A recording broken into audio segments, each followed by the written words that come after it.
Hello everybody, welcome back to my channel. My name is Debbie if you haven't been here before, and I like to read books and sing, and I've just finished another book which I started this morning. I've also just had my hair done. Do you like it? Haven't had it done in like 6 months and I'm just so happy. My hairdresser is a genius. The book that I managed to read in one sitting, quite a long one as well actually, is You Are Not Alone by Greer, Hendricks and Sarah Pekkanen. Now if you've watched this before, you'll know that I have read books by these two before, and the other book that I read, An Anonymous Girl, during that video I ordered this book. But yeah, so that's the front cover. I literally just read the blurb and was just like, that sounds good, and I downloaded it. So let's read that blurb. Shay Miller has 3 strikes against her.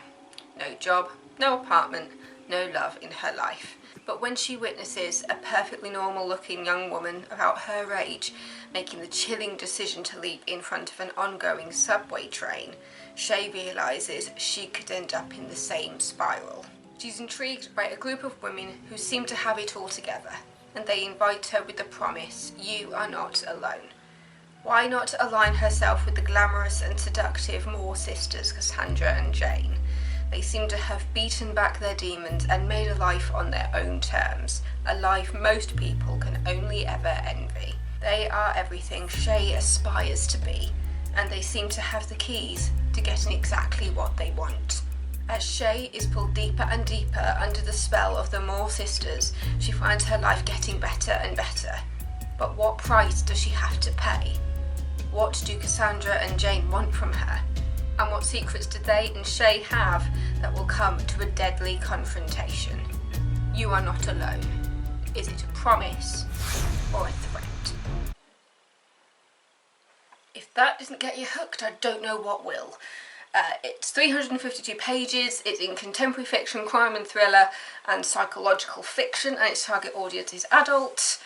As somebody who has been reading these kind of books since I was a teenager, even though it says adult, I know that I, as a teenager, definitely would have enjoyed this book. So it's very quick-paced.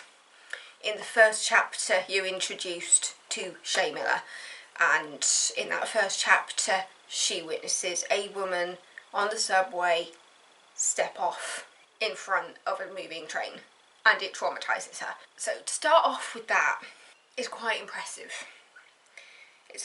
It's definitely lures you in quite quickly, and then the chapters are relatively short and it's very twisty-turny. I think that Greer, Hendricks and Sarah Pekkanen are like a really, really good team when it comes to these psychological thrillers. I don't really know their background. I can only imagine that one of them has studied psychology at some point. Throughout this book, there are points when you're just thinking, this person appears to be doing everything right, so why is everything going wrong? As things come out, you know, Shay's in constant contact with the police and saying what's happened. She only lies when she thinks she's doing it for the right reasons, because there's a point when she realises she has the dead girl's necklace in her apartment, and so she goes to the police and says, look, I found this necklace, I believe it belongs to the girl who stepped in front of the train, and so she hands it in. And then when she meets the dead girl's friends and they say, oh no, it's one of ours, can you see if you can get it back? That's where it kind of, the lies get a little bit worse than they already were, because basically after the death she's so traumatised, and she cannot go onto the subway. She starts to tremble and have panic attacks because she is like having flashbacks as to what happened when she saw the girl step in front of the train. And the girl who stepped in front of the train, her name is Amanda. And then you're getting chapters from Shay's point of view, from Cassandra and Jane's point of view. Their chapters are done together because they're sisters. And then you've also got other chapters including some other friends of Cassandra and Jane. And through it, you're trying to figure out the friendship group. It's like Shay and them.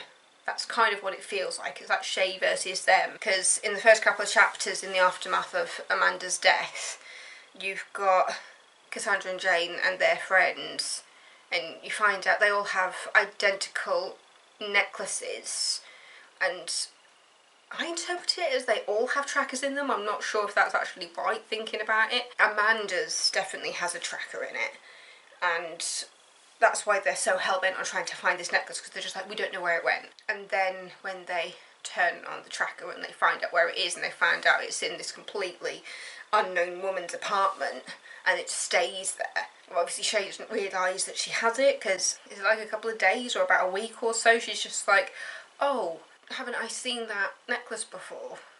Because when she turns up to the memorial, she sees a picture of Amanda wearing the necklace, and she's like, that's the necklace that I picked up off the subway. It's not in my bag, it's going to be somewhere in my apartment. And that's the point when she goes and hands it over to the police, because she's just like, I've seen the picture of this girl wearing the necklace, so it must be hers. So she passes it on to the police.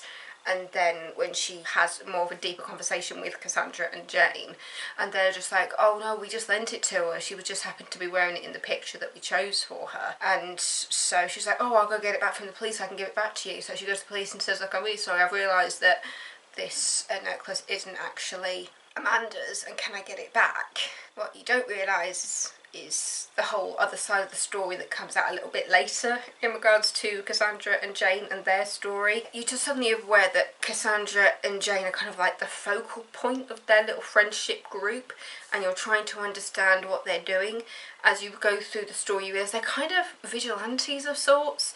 You realise that together this group of about, is it 4 or 5 women? I think it's 5, because I keep forgetting to count Amanda in that. And together they're finding bad people and trying to give them their comeuppance kind of thing. And you realise there was one event that went a little bit further than some of them anticipated, and they're trying to protect this secret, and it all comes down to Shay being in the wrong place at the wrong time. And it's just very clever the way it all kind of comes together and then gets picked apart and then comes back together again. But as you can tell, I really enjoyed this book. It's very good at planting little seeds and then kind of coming back and then forwards again and backwards and forwards again. Because I mean, the other book that I read by them, it was done kind of in like almost diary entry type things, because you had kind of like a diary from one character, and then you had like the doctor's notes part of the other character.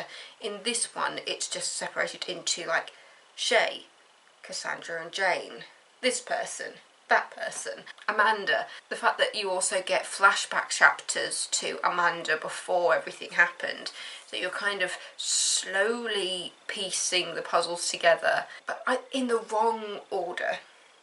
It's like when you have a puzzle and you start with the edge pieces and then you work your way in.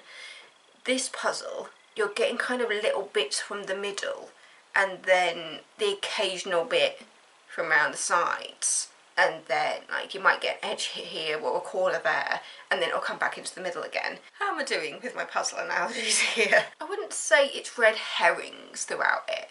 It's just understanding it all as it comes together, because you get flashbacks to Cassandra and Jane as children, trying to understand kind of how they've become the people they are, because when you meet them in the modern day, they're very successful. They're part of like a PR company representing famous people. They're very good at spin, if you know what that is. It's like when you have a story and you spin it for the media.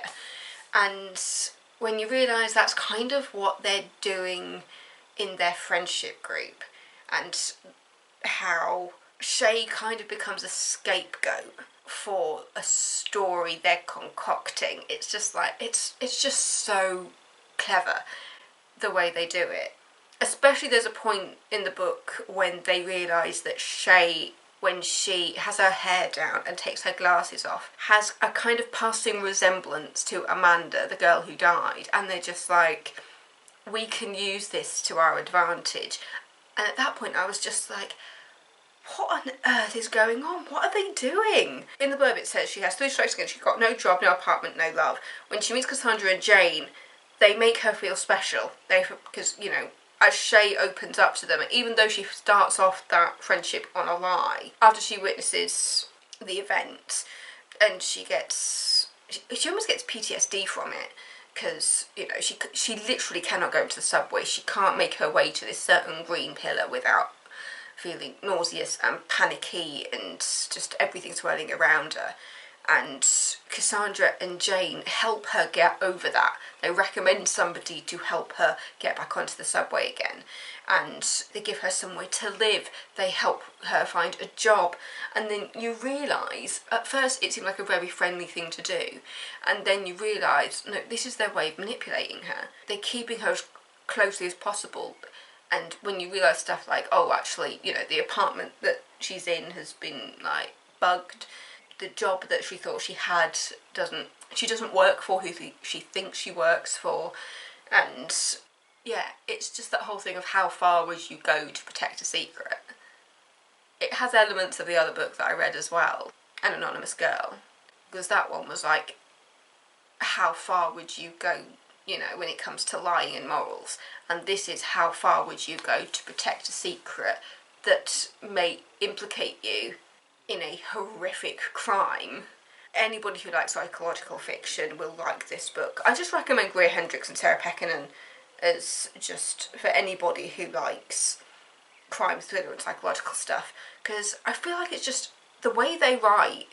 I mean, I don't know how they do it, if it's like someone has the idea and the other person puts it to paper, or if it's a mixture kind of like of their backgrounds with like somebody having some history in like psychology and then working that out together. I don't know, but it's just, it feels like the perfect match to create this world. A lot of the time psychological fiction and stuff like that, you're just saying, well, why didn't she do this and why didn't she do that? And through this you realise that Shay's doing everything that you would want from a main character. Like, she goes to the police, you know, she believes that what she's doing is right, and then as everything comes out she goes, wait, I need to tell somebody what's going on here.